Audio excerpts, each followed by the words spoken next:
দর্শক, শিরোনামেই যেটা জানাচ্ছিলাম যে এপ্রিলের প্রথম সপ্তাহে হামের টিকার প্রথম চালান দেশে আসবে বলে জানিয়েছেন স্বাস্থ্যমন্ত্রী সরকার সাখাওয়াত হোসেন। আর সেই পর্যন্ত সবাইকে ধৈর্য ধরার আহ্বান জানিয়েছেন তিনি। সচিবালয়ে সাংবাদিকদের মন্ত্রী আরও জানিয়েছেন, শিশুদের প্রাথমিক 6টি টিকা আনতে প্রায় 604 কোটি টাকা বরাদ্দ দিয়েছে সরকার। হামের প্রকোপ মোকাবেলায় জুনে 6 মাস থেকে 5 বছর বয়সী সব শিশুদের টিকার বিশেষ ক্যাম্পেইন শুরু হবে। আর টিকা পাবে প্রায় 2 কোটি শিশু। 18 সনে একটা ক্যাম্পিং হয়েছে, সেই এরপরে কোনো ক্যাম্পিং হয় নাই। এখন যে মিজেলসগুলি হচ্ছে ওদের মধ্যে যে আউটব্রেক হয়েছে, যারা ভ্যাকসিনেটেড না তাদের মধ্যে বেশি করে মারাত্মকভাবে মিজেলসটা দেখা দিয়েছে। আমরা টিকা আনার জন্য 604 কোটি টাকা বরাদ্দ করেছি। মিনিস্ট্রি অফ ফিনান্স কমিটিতে সেটা পাস হয়েছে। দ্রুত গতিতে ইনশাল্লাহ আমরা ভ্যাকসিন আনবো। আমরা ভ্যাকসিনেশনের জন্য আমরা কাজ করব। দর্শক, এই মুহূর্তে আমাদের সহকর্মী মেহেদি হাসান আছেন, তার কাছে আমরা চলে যেতে চাই, একটু জানবো তার কাছ থেকে।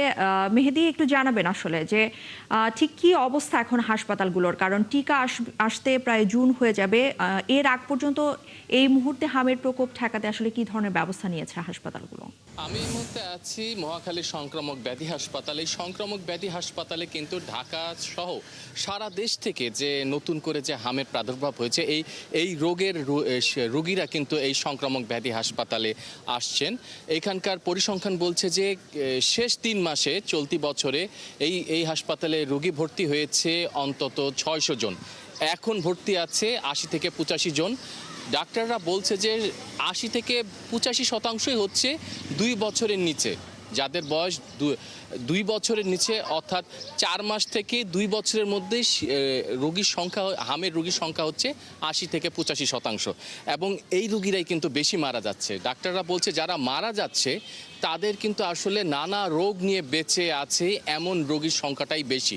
এই সংখ্যাটা প্রায় 90%। অর্থাৎ হামে যারা অন্য রোগ নিয়ে বেঁচে আছে, যাদের হয়তো হার্টে প্রবলেম, কিডনি অথবা লিভার অথবা ফুসফুস, জন্মগতভাবে যেসব শিশুর এমন রোগ আছে, এই শিশুদেরই আসলে হামে আক্রান্ত হলে মৃত্যুর হারটা তাদের বেশি।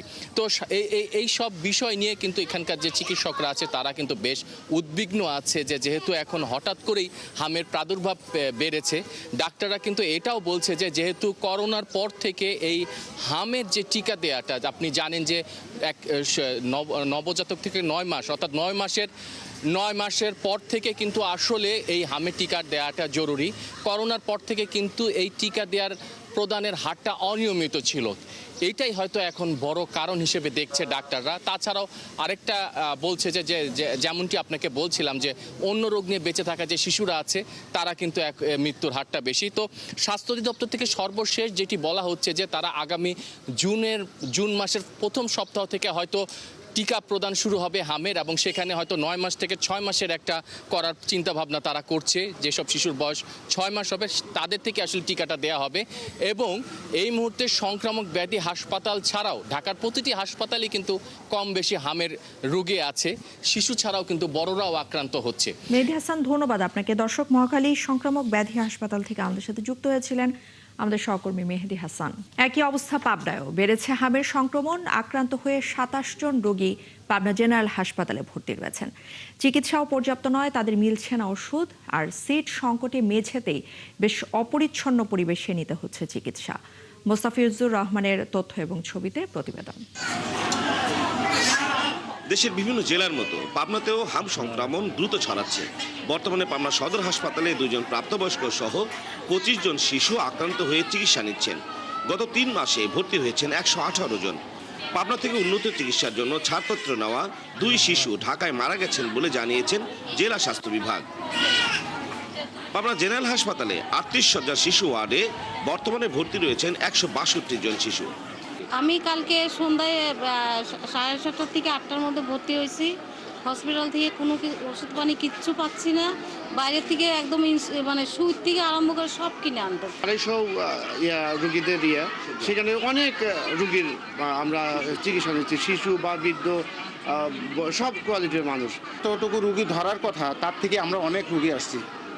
তো এক রোগের পাশাপাশি আরেকটা রোগ এখানে খুবই সীমিত জায়গার ভিতরে রাখা হয়েছে, জানা গেছে হাসপাতালে আসা বেশিরভাগ রোগী হামের টিকার ডোজ কমপ্লিট করেনি বা নেয়নি। হামের টিকারা তারা সম্পূর্ণ ফুল ডোজে পায়নি, দেখা গেল যে কেউ 2-1 ডোজ মিস করেছে অথবা আগে থেকে দেয়নি। হ্যাঁ, এরকম রোগীগুলো বেশি আসতেছে।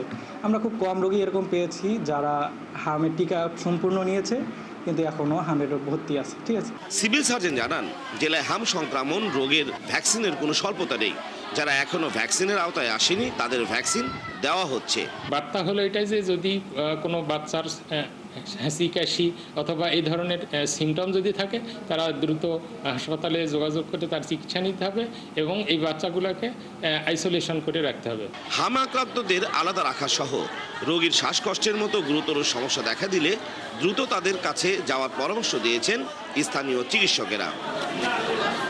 মুস্তাফিজুর রহমান, ৭১, পাবনা। দর্শক, এই মুহূর্তে পাবনার খবর আমরা জানবো। মোস্তাফিজুর রহমান আমাদের সাথে যুক্ত হবেন।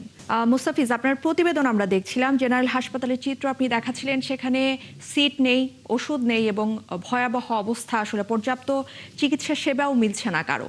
এরকম একটা অবস্থায় আসলে মহামারী কতটা প্রতিরোধ করা সম্ভব? জেনারেল হাসপাতাল কর্তৃপক্ষ কি বলছেন?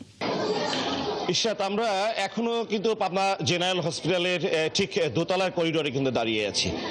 আমরা যে চিত্রটা আসলে প্রতিবারই বা যখনই কোনো মহামারী বা কোনো কিছু হয়, বিশেষ করে করোনাকালীন সময় এবং করোনাকালীন পরবর্তীতে বা শীত গরম এই সময় যখন আমরা কোনো সংবাদ পরিবেশন করি, বিশেষ করে হসপিটাল কেন্দ্রিক, তখন কিন্তু এইরকম আসলে শত শত রোগী 250 শয্যার এই জেনারেল হসপিটালে পাবনাতে আমরা আজকের যেটা গতকালকে ছিল 162 জন রোগী, আজকে এই একটি শিশু ওয়ার্ডেই কিন্তু 180 জন শুধু শিশু বাচ্চাই ভর্তি হয়েছে, যেটা হামের পেশেন্ট বাদে। হামের শিশু রোগী এখন ভর্তি রয়েছে 20 জন, বেশ কয়েকজন রিলিজ নিয়েছে এবং নিচে করা হয়েছে পুরুষদের জন্য, যারা একটু বয়স্ক তাদের জন্য কিন্তু আইসোলেশন ওয়ার্ড করা হয়েছে। টোটাল বারান্দায় যদি আমরা চিত্রটা দেখাই, এখান থেকে শিশু ওয়ার্ডের দূরত্ব আরও বেশ খানিকটা রয়েছে। এখানে করিডোরের দুই পাশেই কিন্তু বিছানা পেরে মেঝোতে নিজেদের মতো করে মাদুর পেরে কিন্তু এখানে চিকিৎসা গ্রহণ করছে। চিকিৎসক আসছে, সেবিকাও আছে, কিন্তু হসপিটাল কর্তৃপক্ষ বা হসপিটাল কেন্দ্রিক, সরকারি হসপিটাল কেন্দ্রিক যে সুচ থেকে বা আদার যে বিষয়গুলোকে একটু সরবরাহ থাকার দরকার ছিল বা পাওয়ার দরকার ছিল, সেই বিষয়গুলি না পাওয়ার অভিযোগ কিন্তু আছে। এছাড়া পরিষ্কার পরিচ্ছন্নতার ব্যাপক ঘাটতি রয়েছে, যেখানে আমরা হসপিটালে ঢোকার সাথে সাথেই মাস্ক ব্যবহার করতে হচ্ছে। এখন মাস্ক নেই, তবে দুর্গন্ধ, ময়লা, অপরিচ্ছন্ন, টয়লেটের অবস্থা খুবই বাজে। কারণ 250 শয্যার এই হসপিটালে এখন শিশু ওয়ার্ডে ভর্তি আছে 180 জন, সব মিলিয়ে প্রায় 600-700 রোগী তো ভর্তি আছে আর কি, সব মিলিয়ে। এইখানকার যে মেডিসিন, যে যারা এই রোগের কারণে, হামের রোগের কারণে যে সকল মেডিসিন ব্যবহার করতে হচ্ছে, সেগুলো প্রত্যেকটা মেডিসিনই বাইরে থেকে কিনে আনতে হচ্ছে। আমরা সিভিল সার্জনের সাথে কথা বলেছি, তিনি বলেছেন হামের যে টিকা, সেই টিকা পর্যাপ্ত রয়েছে এবং আমরা দেখছি সকালবেলাতে যে ওয়ার্ডে ওয়ার্ডে এই স্বাস্থ্য বিভাগের কর্মীরা খোঁজ নিচ্ছেন প্রতিটা বাড়িতে, যে কোন শিশু হামের টিকা গ্রহণ করেনি তাদেরকে টিকা দেওয়ার ব্যবস্থা গ্রহণ করা হচ্ছে। সব মিলে আমরা যেটা মনে করছি যে হামের ব্যাপকতা ছড়িয়ে পড়েছে, কারণ অতি দ্রুত শিশুদের মাঝে। মোস্তাফিজুর রহমান, আপনাকে ধন্যবাদ। দর্শক, আমরা পাবনার খবর দেখছিলাম এবং শুধুমাত্র কিন্তু পাবনা না, দেশের বেশিরভাগ জেলা উপজেলার একই চিত্র। আমরা যদি একটু রাজশাহীর অবস্থা দেখে আসতে চাই, যে রাজশাহী মেডিকেল কলেজ হাসপাতালে আইসিইউর অভাবে প্রায় 1/2 শিশু মৃত্যুর খবরে নড়েচড়ে বসেছে স্বাস্থ্য বিভাগ। স্বাস্থ্যমন্ত্রীর ক্ষুব্ধ প্রতিক্রিয়ার পর উঠে আসছে হাসপাতালের নানান সংকটের চিত্র। শিশু মৃত্যু কমাতে বিশেষায়িত হাসপাতাল চালুর পাশাপাশি নিবিড় পর্যবেক্ষণ কেন্দ্রের সক্ষমতা বাড়ানোর কথা বলছেন জনস্বাস্থ্য বিশেষজ্ঞরা। রাশিদুল হক রুশোর প্রতিবেদনে বিস্তারিত। রাজশাহী অঞ্চলে তীব্র আকারে হাম ছড়িয়ে পড়ার সাথে সাথে হাসপাতালে বাড়ছে শিশু রোগীর সংখ্যা। এসব শিশুদের অনেকেরই প্রয়োজন পড়ছে আইসিইউ সেবার, কিন্তু রাজশাহী মেডিকেলের আইসিইউ বেডের সিরিয়াল পেতে অপেক্ষায় থাকতে হচ্ছে দীর্ঘ সময়। রাজশাহী মেডিকেলের নথি অনুযায়ী গত 2.5 মাসে মারা গেছেন 53 জন শিশু। এদের মধ্যে বেশিরভাগের আইসিইউ দরকার ছিল। 30 নম্বর সিরিয়াল, আইসিইউতে আমরা সিট পাচ্ছি না। এখানে আইসিইউ পাওয়া যায় না। যদি আজকে মনে করেন আমার ডাক্তার বলে যে আজকে অক্সিজেন লাগবে বা আইসিইউতে আজকে ভর্তি করতে হবে, সর্বনিম্ন 1 সপ্তাহ পরে যেয়ে ভর্তি করবো, কিন্তু আমার লাগবে বাচ্চার তো আজকে। এরই মধ্যে শিশু মৃত্যুর ঘটনায় ক্ষুব্ধ প্রতিক্রিয়া জানিয়েছেন স্বাস্থ্যমন্ত্রী। এরপর নড়েচড়ে বসেছে হাসপাতাল কর্তৃপক্ষ। যদিও এ বিষয়ে ক্যামেরায় কোনো কথা বলেননি হাসপাতালের পরিচালক। তবে আইসিইউ বেড, ভেন্টিলেটর, চিকিৎসক সহ জনবল সংকটের কথা জানিয়ে প্রয়োজনীয় ব্যবস্থা নেওয়ার কথা বলছেন চিকিৎসকরা। ওখানে আইসিইউ কমপ্লেক্সের ভিতরে আমাদের 20 বেডের একটা চালু হওয়ার কথা আছে, মানে রুম করা হয়েছে। আমরা রুম এবং আমরা ওই কতগুলো জনবল লাগবে, কি ইনস্ট্রুমেন্ট লাগবে, এগুলো আমরা শীতের আগেই আমাদেরকে ওখানে যে আইসিইউ ইনচার্জ আছে মোস্তফা ভাই, ওনার কাছে আমরা দিয়েছি এবং উনি যেহেতু এটা ইনচার্জ, নিশ্চয়ই উনি এটা উপরে পাঠিয়েছেন। রাজশাহীতে কিন্তু 200 শয্যার একটি বিশেষায়িত শিশু হাসপাতাল অবকাঠামো হয়ে হাসপাতালটি চালু অপেক্ষায় পড়ে রয়েছে। এটি যদি আমরা অতি দ্রুত জনবল সংকট নিরসন করে চালু করতে পারি, আমার মনে হয় আমাদের যে আইসিইউ তথা আমাদের শিশু ওয়ার্ডের যে সংকট, সেটি অনেকখানি নিরসিত হবে। রাজশাহী মেডিকেল কলেজ হাসপাতালে আইসিইউ বেড আছে 40টি। এর মধ্যে 12টি বেড শিশুদের জন্য নির্ধারিত। রাশিদুল হক, রুশো, 71, রাজশাহী। এবারে পরবর্তী প্রসঙ্গ। কোনো রাজনৈতিক দল বা গোষ্ঠী নয়, বরং নৈপুণ্য দিয়ে ক্রীড়াবিদদের দেশে প্রতিনিধি হওয়ার আহ্বান জানিয়েছেন প্রধানমন্ত্রী তারেক রহমান। সকালে ক্রীড়া ভাতার উদ্বোধনী অনুষ্ঠানে তিনি জানিয়েছেন, দেশপ্রেম, ইচ্ছা আর একাগ্রতা থাকলে সাফল্যের অগ্রযাত্রায় কেউ বাধা হয়ে থাকতে পারবে না। খেলাধুলাকে পেশা হিসেবে প্রতিষ্ঠা করতে সরকার খুব স্বল্প, মধ্য এবং দীর্ঘমেয়াদী পরিকল্পনা হাতে নিয়েছে বলেও জানিয়েছেন প্রধানমন্ত্রী। আর জানিয়েছেন, আগামী 30 এপ্রিল সিলেট থেকে নতুন করে স্পোর্টসের মাধ্যমে ক্রীড়া প্রতিভা অন্বেষণ কার্যক্রম শুরু হবে। শফিকুল হকের প্রতিবেদন। কার মোবাইলে সবচেয়ে আগে গেল হাত তুলতে হবে। গিয়েছে না, আর যাবে। Already got it, well done.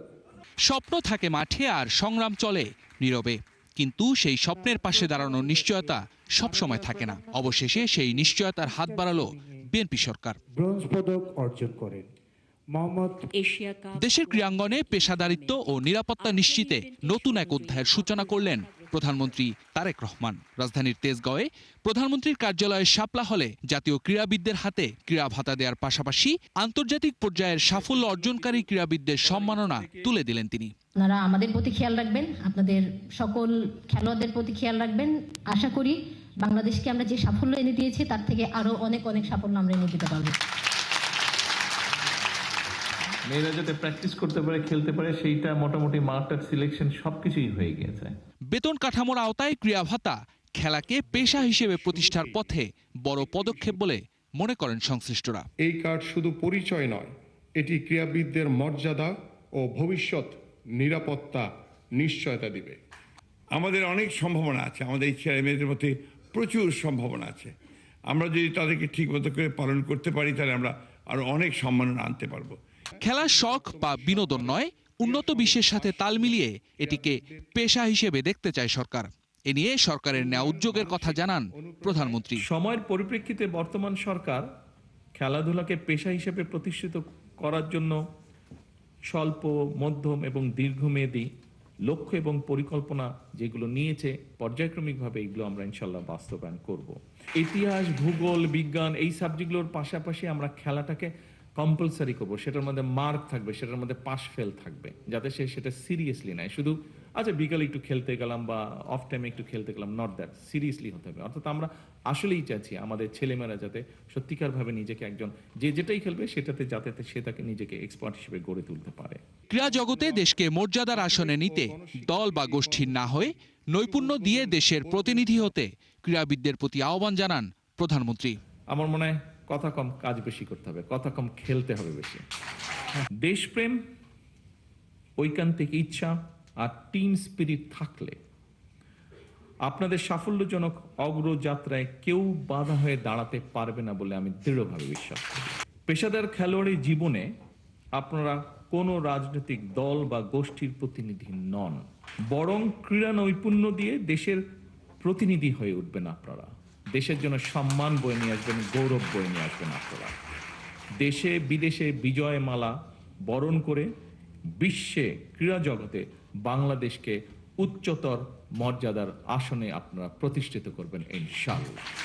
চতুর্থ শ্রেণী থেকে খেলাধুলাকে বাধ্যতামূলক করার পরিকল্পনার কথাও বলেন সরকার প্রধান। জানান, আগামী মাস থেকে শুরু হচ্ছে নতুন করে স্পোর্টসের কার্যক্রম। 30 এপ্রিল সিলেট থেকে আমরা শুরু করতে যাচ্ছি নতুন করে স্পোর্টস। 7টা খেলা আমরা ডিসাইড করেছি। এই 7টা খেলায় কারা পারদর্শী, ধীরে ধীরে সেই প্রতিভাবানদেরকে আমরা বের করে নিয়ে আসব ইনশাল্লাহ। এরপরে ঘরের ভেতরে না, ইনশাল্লাহ খেলার মাঠে দেখা হবে। আল্লাহ হাফেজ। শফিকুল হক, 71, ঢাকা। আজও রয়েছে ত্রয়োদশ জাতীয় সংসদের অধিবেশন। এছাড়া তৃতীয় দিনের মতো সংসদ কমিটির বৈঠকও রয়েছে। বিকেল 3টায় শুরু হওয়া অধিবেশনে রাষ্ট্রপতির ভাষণের ওপর আলোচনা হয়। এছাড়াও বেশ কিছু মন্ত্রণালয়ের জরুরি জনগুরুত্বপূর্ণ বিষয়ে পাওয়া নোটিশের ওপর আলোচনা হতে পারে। এদিকে রোববার সংবিধান সংস্কার পরিষদের অধিবেশন আহ্বান এবং জুলাই সনদ বাস্তবায়নের নোটিশ উত্থাপন নিয়ে উত্তপ্ত ছিল জাতীয় সংসদের অধিবেশন। মুলতবি অধিবেশনে সরকার এবং বিরোধী দলের সদস্যদের মধ্যে তুমুল বিতর্ক এবং বাদানুবাদের পর আগামী মঙ্গলবার অধিবেশনের শেষ 2 ঘণ্টা আলোচনার জন্য সময় নির্ধারণ করেছেন deputy speaker barrister Kaiser Kamal. এর আগে পয়েন্ট অব অর্ডারে দাঁড়িয়ে বিরোধী দলীয় নেতা নোটিশটি সংসদে উত্থাপন করে আলোচনার দাবি জানান, কিন্তু এটি ত্রুটিপূর্ণ বলে দাবি করে সরকারি দল। দর্শক, সংসদ কমিটির বৈঠকের সব খবর সংগ্রহ করছেন সহকর্মী মাহিলা ইসলাম। বাকি তথ্য জানতে তার সাথে আমরা যুক্ত হচ্ছি। মাহিলা, একটু জানাবেন বৈঠকের সবশেষ কি খবর আছে আপনার কাছে? ইসরাত, আপনাকে ধন্যবাদ। যেমনটি বলছিলেন, সংসদ কমিটি যেই দ্বিতীয় দিনের বৈঠকটি আজ শুরু হয়েছিল বেলা 1টায়, সেটি কিছুক্ষণ আগেই শেষ হয়ে গেছে এবং বৈঠকটি শেষ হওয়ার পর যে সভাপতি চিফ হুইপ নুরুল ইসলাম মনি, তিনি কিন্তু বলেছেন যে 10 এপ্রিলের মধ্যেই যেই সমস্যাগুলো রয়েছে সংসদ সদস্যদের এবং সংসদ ভবনের যেই ম্যানেজমেন্টের সকল সমস্যার সমাধান 10 তারিখের মধ্যেই সে সম্পূর্ণ হবে বলে তিনি আশা প্রকাশ করেছেন এবং 2 এপ্রিলের মধ্যে এই যে কমিটিটা হয়েছে 11 সদস্যের, সেই 11 সদস্যের যে কমিটি তারা পর্যবেক্ষণ করে সমস্যাগুলো উপস্থাপন করবে সংসদে। এর মধ্যে যে বিষয়টি বেশি গুরুত্ব পেয়েছে সেটি হচ্ছে যে সংসদ সদস্যদের বাড়ি যে বন্টন, সেই জন্য কেনাকাটার একটি বিষয় রয়েছে এবং পানির সমস্যা রয়েছে, সাউন্ড সিস্টেমের সমস্যা রয়েছে। এরকম বেশ কিছু সমস্যা জোরালোভাবে দেখা হয়েছে। যে নুরুল ইসলাম মনি, যিনি আমাদেরকে জানিয়েছেন, এই সকল বিষয় নিয়ে আলোচনা হয়েছে এবং এই সকল সমস্যার সমাধানের জন্য যেই টেকনিক্যাল কাজ বা যে যাদেরকে দায়িত্ব দেওয়া হচ্ছে তারা ইতিমধ্যে কাজ শুরু করেছে এবং তিনি আশা প্রকাশ করেছেন যে একটি সুন্দর সংসদ অধিবেশনের জন্য এবং সংসদ সদস্যদের যেই সুযোগ সুবিধা এবং তাদের যেই জীবন পরিচালনার যে বিষয়টি, সেটি আগামী 10 এপ্রিলের মধ্যে সঠিক একটি সমাধান করা হবে এবং সেই অনুযায়ী পরবর্তীতে তাদের যেই পরিচালনা সেটি কার্যক্রম করা হবে। তো কিছুক্ষণ আগেই সেই বৈঠকটি শেষ হয়েছে এবং আপনি অবশ্যই জানবেন যে বেলা 3টায় 3:30 নাগাদ সংসদ ভবনে যে অধিবেশন সেটি শুরু হবে। সেখানে আবার সংসদ সদস্যরা কথা বলবেন এবং সেটি নিয়ে সন্ধ্যা 7টার পরে হয়তো সংসদ সদস্যরা সেই বিষয় নিয়ে আবার কথা বলবেন। তো ইসরাতে এই হচ্ছে এখানকার মতো পরিস্থিতি যে সংসদ কমিটির যে বৈঠকটি ছিল সেই বৈঠকটি ইতিমধ্যে শেষ হয়েছে এবং কিছুক্ষণ পরে সংসদ অধিবেশন শুরু হবে। মাহিলা ইসলাম, আপনাকে অনেক ধন্যবাদ আমাদের সাথে যুক্ত থাকার জন্য। যাচ্ছি পরবর্তী প্রসঙ্গে। জাতীয় সংসদের দক্ষিণ প্লাজায় স্পিকার হাফিজ উদ্দিন আহমেদের সহধর্মিণী দিলারা হাফিজের জানাজা শেষ হয়েছে। এতে অংশ নিয়েছেন প্রধানমন্ত্রী তারেক রহমান সহ মন্ত্রী পরিষদের সদস্যরা।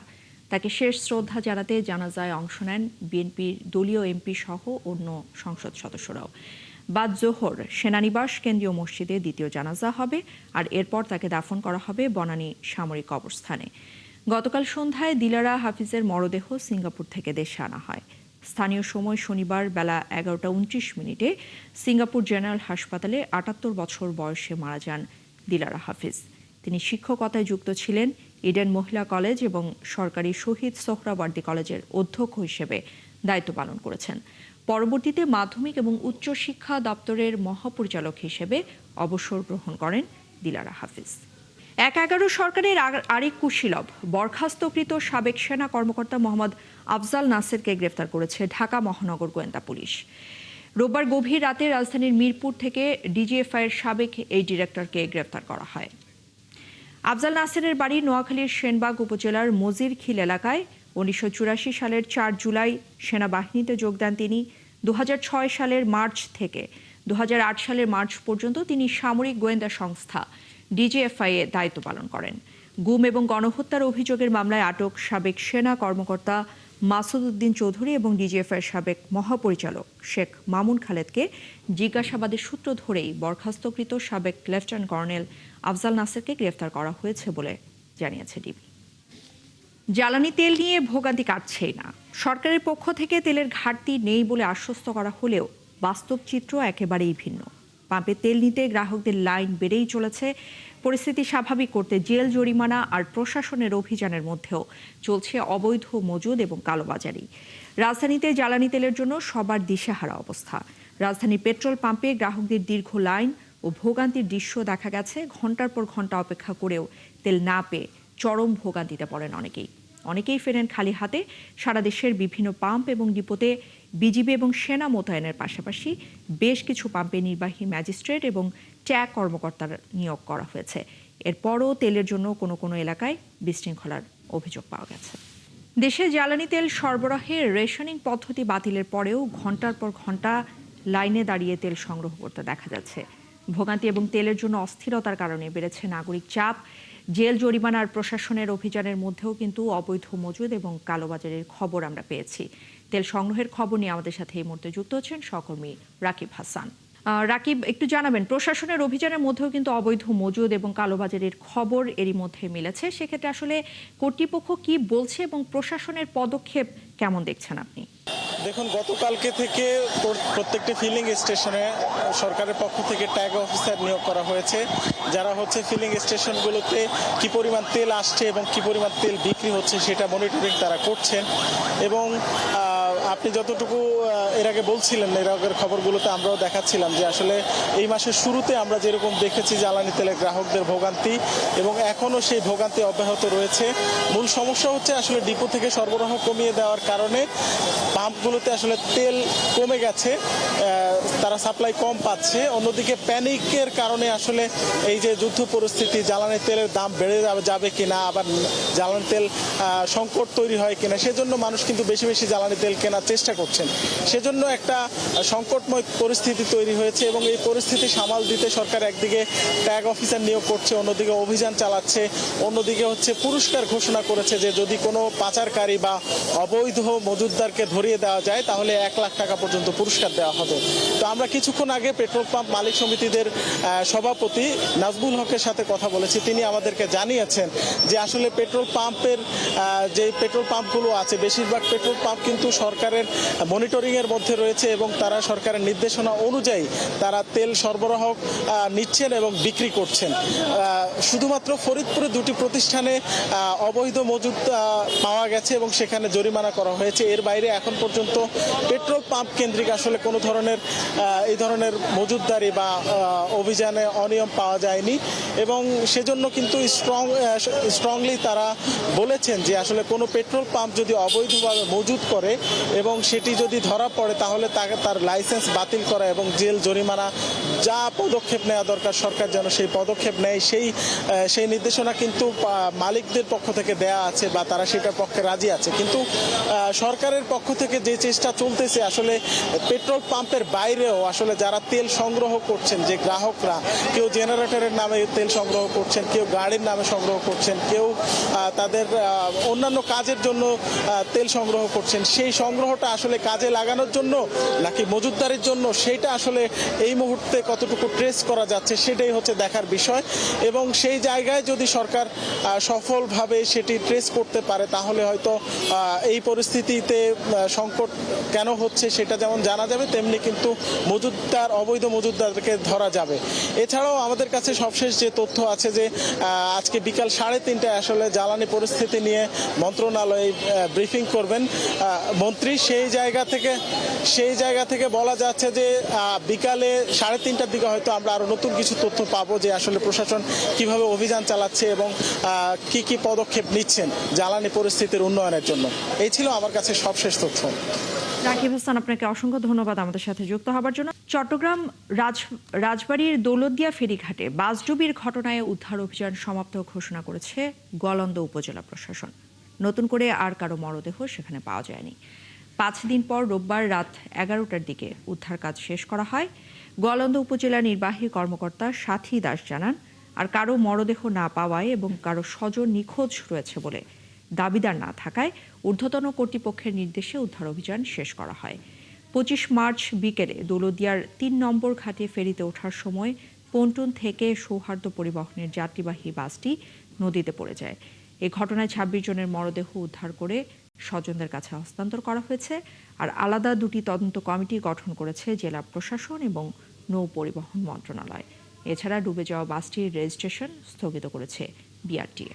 চট্টগ্রাম বন্দরে দীর্ঘদিন ধরে পড়ে থাকা ভারী মেশিনারিজ সহ বিভিন্ন পণ্য একযোগে নিলামে তোলার সিদ্ধান্ত নিয়েছে জাতীয় রাজস্ব বোর্ড এনবিআর।